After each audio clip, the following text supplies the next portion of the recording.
All right, folks, welcome back. We are finally on the right track. The last couple episodes, we've been fighting some electrical issues. The very last episode, I finally said enough's enough. I put a brand new wiring harness in it. I rebuilt the stator. Man, we got good hot spark. We're ready to go.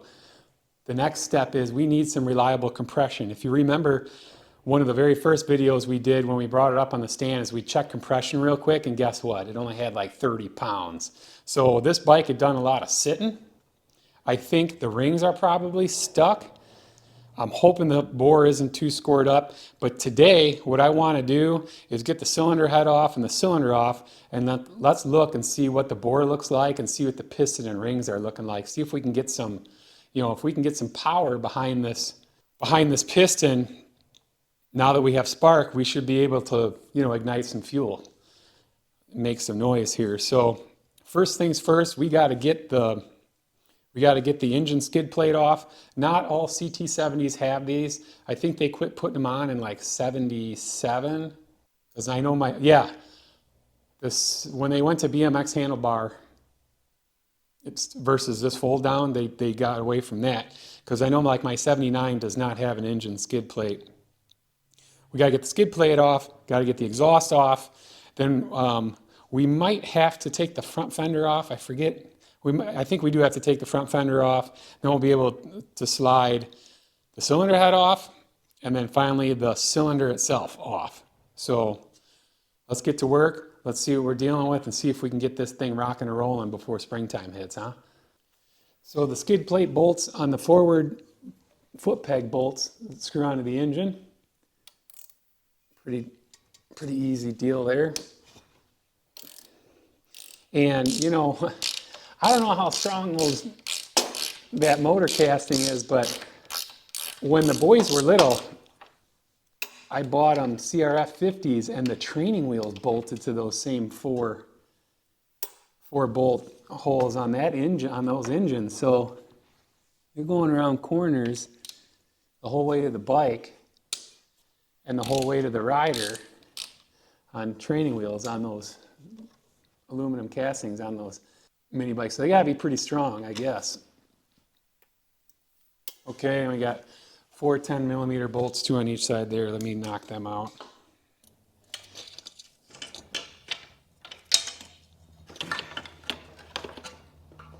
Let's see. I had a Honda CT one time that this casting was all busted up. So some dude took a pipe thread and threaded the exhaust port and screwed a Briggs & Stratton muffler, he screwed a Briggs & Stratton can style 3.5 or 4 horse muffler right onto the end of this thing. It was wild, but it worked. It's amazing what people did. I've seen these that people have put like a Briggs & Stratton engine on that skid plate and then run like a Comet clutch to the rear sprocket. It's amazing the ingenuity that people tried to do on the cheap. You got to remember, before guys in their 50s and 60s were paying $5 and $6 grand for these things restored. They were kids' toys. Okay, there's the packing. Exhaust is now off. All right, zing the front fender off.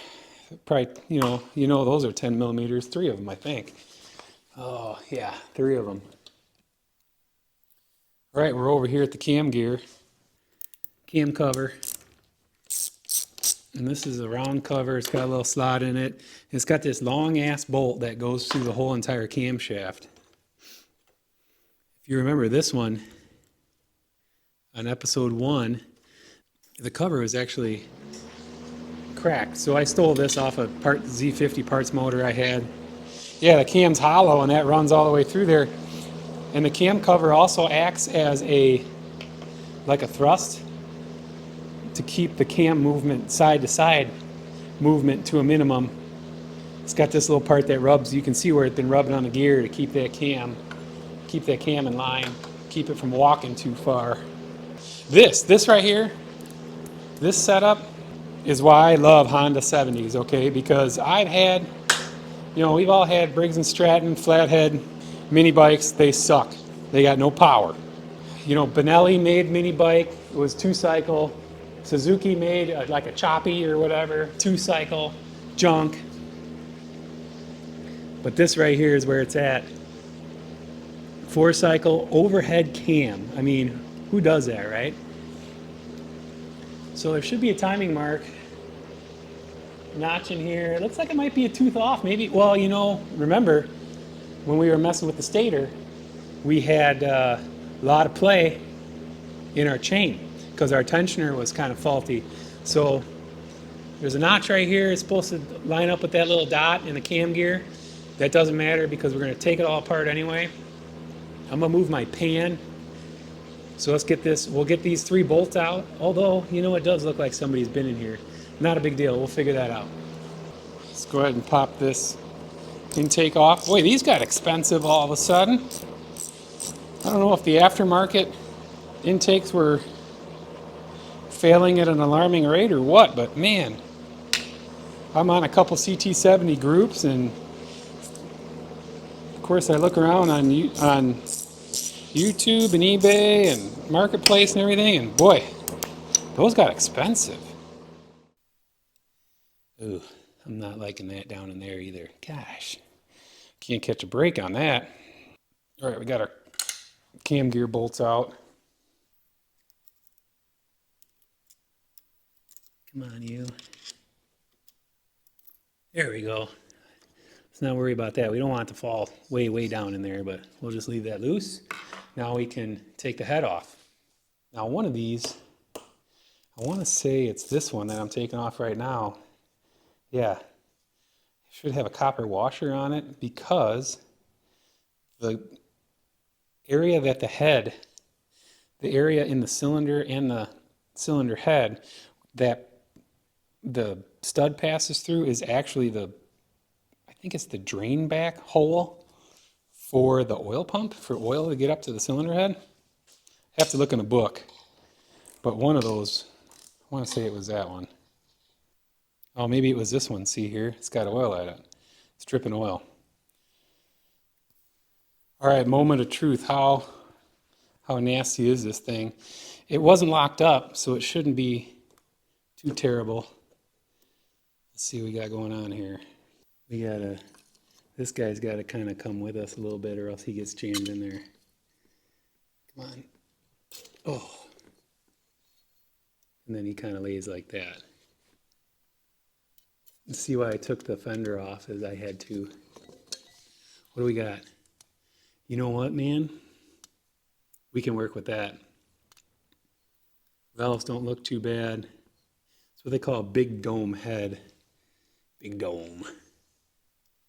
Slide our gasket off. It's stuck on a locating pin here. There we go. All right, now before you go whaling on this thing to get it off, a couple things you gotta do. One, there's another bolt that holds that to the engine case, the cylinder. So you gotta take that off. And two, there is another like idler that's on a special pin that's still the 9 for the cam. Right here for the cam chain. We gotta take that out. See, it's like a special pin. Okay, should be able to fish that up. Oh, she went the other way. That's all right. Carefully, carefully, carefully. Give her a little persuasion.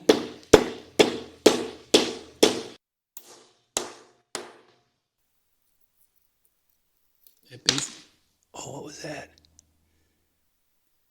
Here's the idler.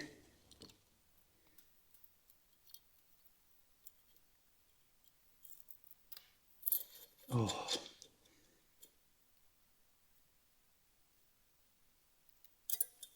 There we go. How's that looking in there? Hey, look at there. Not all scored up. I don't know if you can see that in there or not. Oh yeah. Look at the piston. Piston doesn't look too bad. I had a little water in there at one time. Rings aren't stuck. Piston is factory, you can tell because of the way that it is. Try to look on the bottom here. Not scored. Man, we're doing good. We're doing good. Rings are freed up. Yeah, I wonder why. Boy, she really didn't have a whole lot of compression. 30 pounds. Pfft, child's play. So we had some issues going on there. Maybe we got a valve sticking open or something. Doesn't look like it, but doesn't mean it's because it doesn't look like it. Doesn't mean it isn't happening.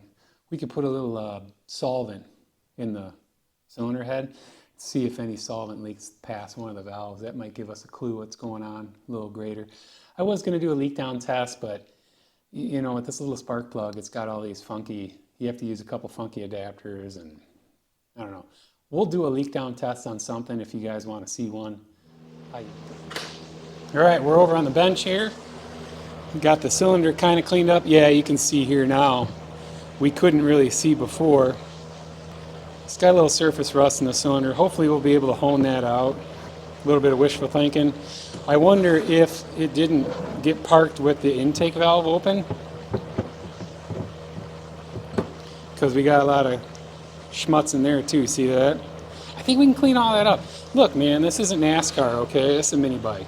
I got some solvent, but I'm going to put a little bit of 2-cycle gas in there. I don't expect those to seal up. I expect we'll be taking them out, cleaning them up, and lapping them back in. Oops. Let me just spill it everywhere. There we go. That's perfect. That way we'll never know. Oh. Yeah, look at there. Instantly pouring out of the intake as we speak. So yeah, we're going to have to do a little valve work on that thing. It's all right. Give us something to do tomorrow, I guess. Yeah, that there, that's what we call no bueno. There you have it, folks. One problem solved. 3 more problems have arisen. You know, there's some people that make their careers out of restoring these things. My guys down at CHP, they got a whole shop dedicated to restoring these things and reselling them and selling parts, and it's amazing. It really is. It's a child's toy, you know, but we're getting to be where they're collectible. So yeah, we got the top end pulled apart. We're going to do some top end work tomorrow. If you like what you're seeing, you know, there's a lot of CT70 content on the internet, but there's not me doing it. So I'm just trying to get this thing running well enough for my son to enjoy it. Hey, I appreciate you guys tuning in. You know, a lot of little steps to get to this point. We're on the right track. We're going to make it happen. This bike will run. So stay tuned. We'll catch you on the next one.